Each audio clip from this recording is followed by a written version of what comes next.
चलेगा, बहाना चलेगा।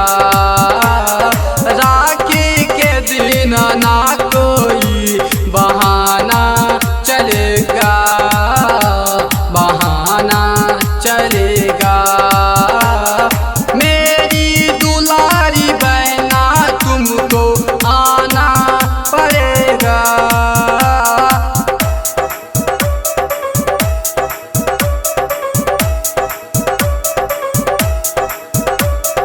Music director Dharmendra Raj, music by Riya studio Khagaria.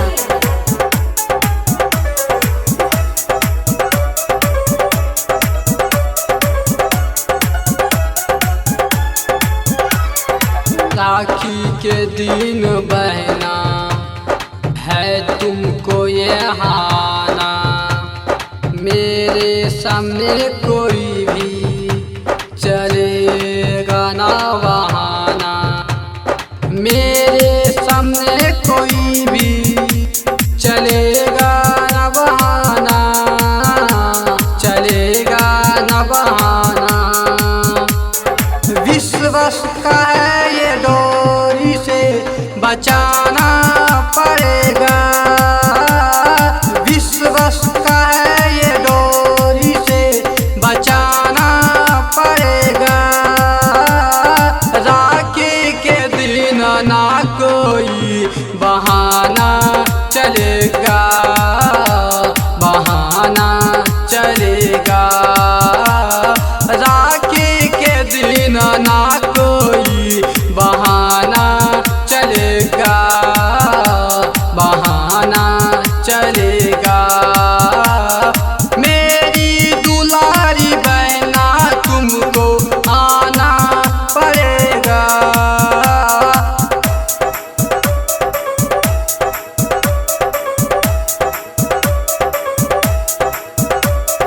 Music director Dharmendra राज,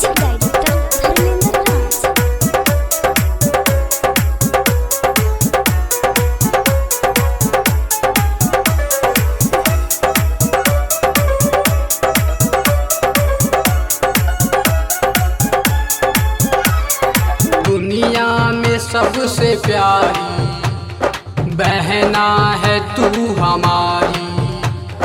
तू ना आज आए सोच के जी भर आए। तू ना आज आए सोच के जी भर आए, सोच के जी भर आए।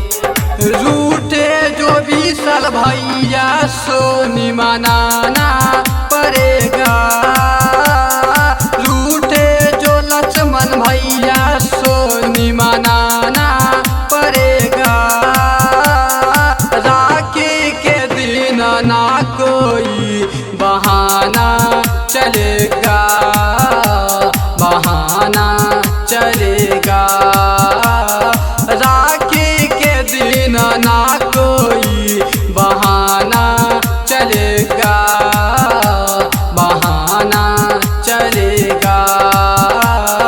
मेरी दुलारी बहना तुमको आना पड़ेगा।